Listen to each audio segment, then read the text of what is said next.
the second palace of the Ottoman Sultans, Dolmabahce, and the bicontinental city in the world, the only one across the Bosphorus, the bridge joining Europe to Asia.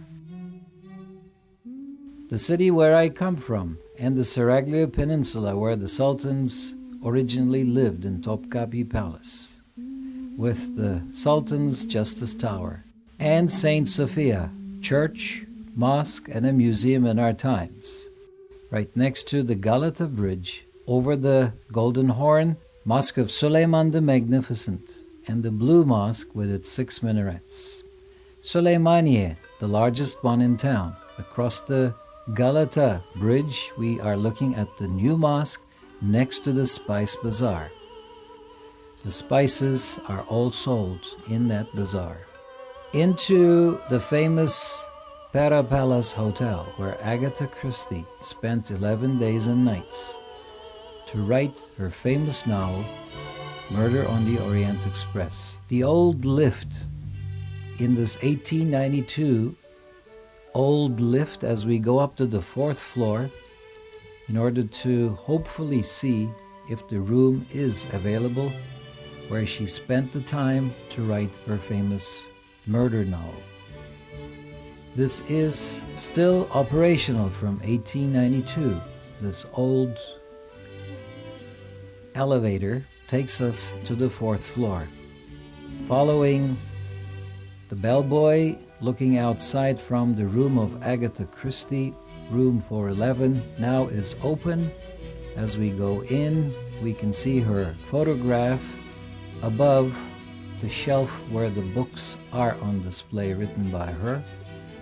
And Tamara Rand, the famous psychic, who actually found where the key, which was missing, underneath the floor, as we will see it very soon. This all happened in 1979 when Hollywood filmmakers were making Murder on the Orient Express. And then, since they found out that this is the room where she had spent the time to write the novel, it became a worldwide famous hotel, and ever since that time the room has been sold forever. And the key is in the picture, and several newspaper clippings showing the story, Christie's Istanbul visit unsolved. And the key was found underneath the parquet floor right next to this Turkish carpet in the corner with which the story was unraveled. Going down the staircase of this antique hotel into the back streets of the Spice Bazaar, the side street quite colorful with the fruits of the time,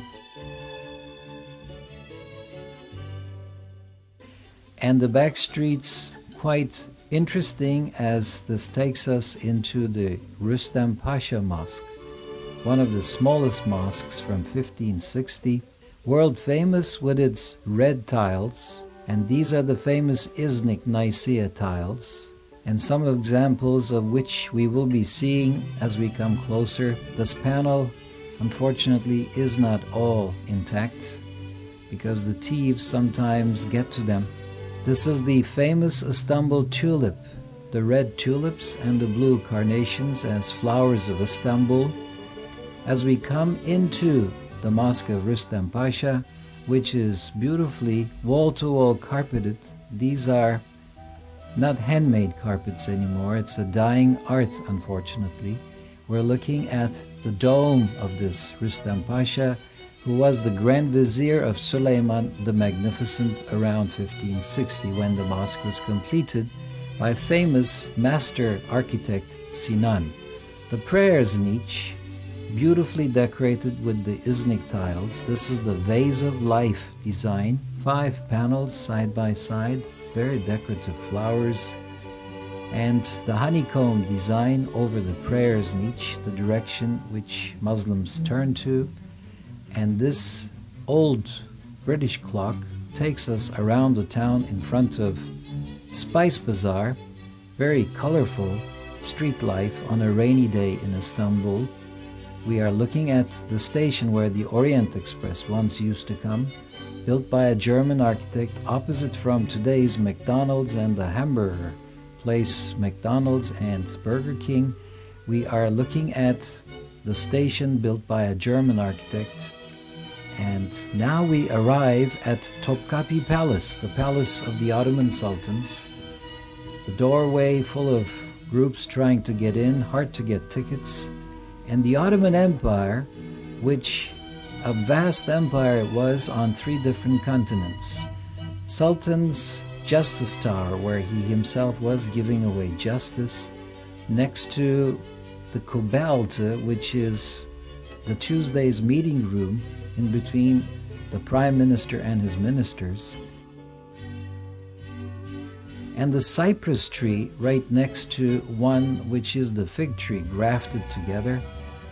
Piney figs they become, and the underground cistern nearby, as this is the Acropolis of the old Byzantium, where the palace later on was founded, the kitchens of the palace with its beautiful chimneys, 1107 cooks, and the place where the Sultan's throne was placed.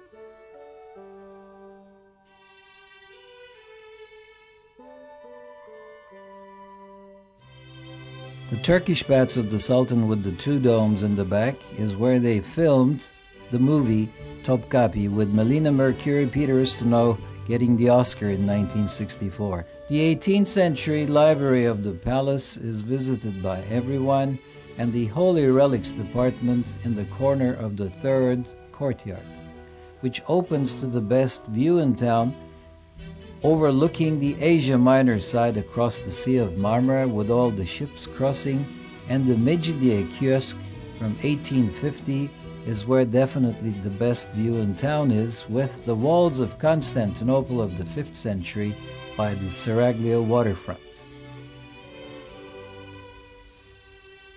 Sultan's chief cook was also his taster living in the apartment, and the outside courtyard of St Sophia, once upon a time a church to become a mosque when the minaret was added, as well as some internal changes, and eventually in the last 70 years it has been a museum in our times. Theodosius's St Sophia is the 2nd St Sophia, which is underneath the 3rd one and the present-day one, as we're talking about 3 different churches at the entrance into these galleries where a sarcophagus is kept, and on the doorway you can see the missing cross pieces, reminding us of the iconoclastic age when they were locally destroyed by the Byzantines, and the porphyry stand next to this baptismal font.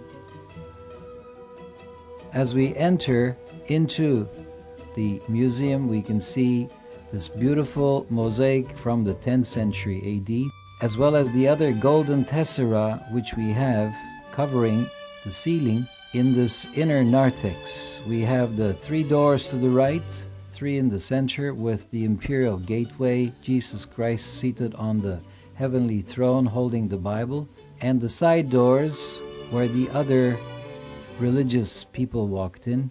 As we come into the St. Sophia Museum, we have the restoration going on in the last 11 years, and the urns from Pergamon and the wish-making column of Constantinople, which has been the very favorite part of the museum in our times, with the beautiful capitals and the prayers box next to the imperial box, with the beautiful mosaic in the apse next to Allah written on the right in Arabic and Prophet Muhammad written on the left, and Virgin Mary with Christ child, reminding us of the tolerance between religions this city has enjoyed.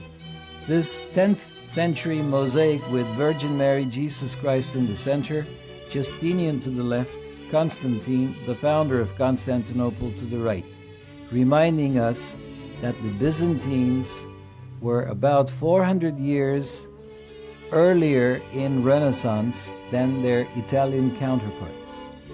2,200-year-old bronze door from St. Paul's Tarsus, still being used in our times, and the prophecy of Prophet Mohammed that one day Constantinople would be conquered.